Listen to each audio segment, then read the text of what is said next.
বিশ্বের বিভিন্ন প্রান্ত থেকে হজে যাওয়া ধর্মপ্রাণ মুসলমানেরা দীর্ঘ ৩৫টি বছর যে কণ্ঠের খুতবা শুনে মোহিত হয়েছেন, আর কখনোই শোনা যাবে না সেই মায়াবী কণ্ঠ।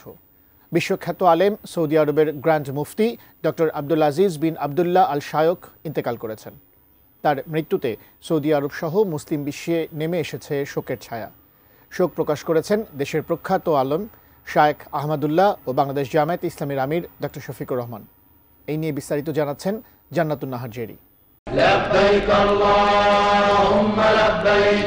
টানা ৩৫টি বছর হজের খুতবায় তিনি মোহিত করেছেন বিশ্বের ধর্মপ্রাণ মুসলমানদের অন্তর, কিন্তু আর কখনোই শোনা যাবে না সেই মায়াবী কণ্ঠ। বলছি সৌদি আরবের গ্র্যান্ড মুফতি ও সর্বোচ্চ ওলামা পরিষদের প্রধান শায়খ আব্দুল আজিজ বিন আবদুল্লাহ আল শেখ এর কথা। গেল ২৩ সেপ্টেম্বর ৮৬ বছর বয়সে ইহকালের মায়া ত্যাগ করে পরপারে পাড়ি জমালেন তিনি।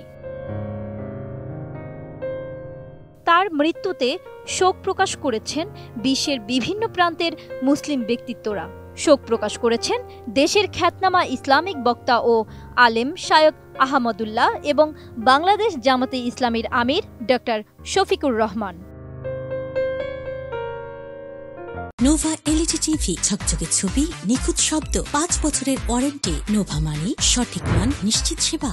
এক ফেসবুক পোস্টে ইসলামিক বক্তা ও আলেম শায়খ আহমদুল্লাহ লিখেছেন, সৌদি আরবের গ্র্যান্ড মুফতি ডক্টর আব্দুল আজিজ বিন আবদুল্লাহ আল শায়খ ইন্তেকাল করেছেন। ইন্না লিল্লাহি ওয়া ইন্না ইলাইহি রাজিউন। আল্লাহ তার সকল খেদমত কবুল করুন, তার বিচ্যুতি মার্জনা করুন এবং তাকে জান্নাতুল ফেরদৌসে উচ্চ মাকাম দান করুন।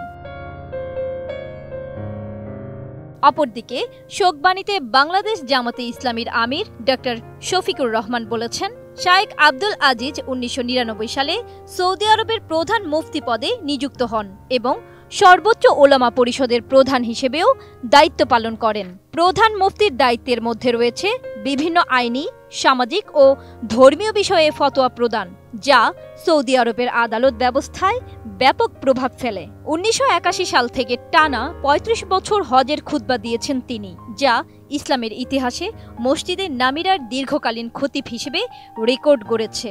২০১৬ সালে বার্ধক্যজনিত কারণে তিনি অবসর গ্রহণ করেন। শোকবাণীতে ডক্টর শফিকুর রহমান আল্লাহর কাছে প্রার্থনা করেছেন, শায়খের জীবনের সকল খেদমত কবুল হোক, তার গুনাহসমূহ ক্ষমা করা হোক এবং জান্নাতুল ফেরদৌসের আলা দারাজা নসিব হোক। জান্নাতুন Nahar Jerry, desk report, ATN news.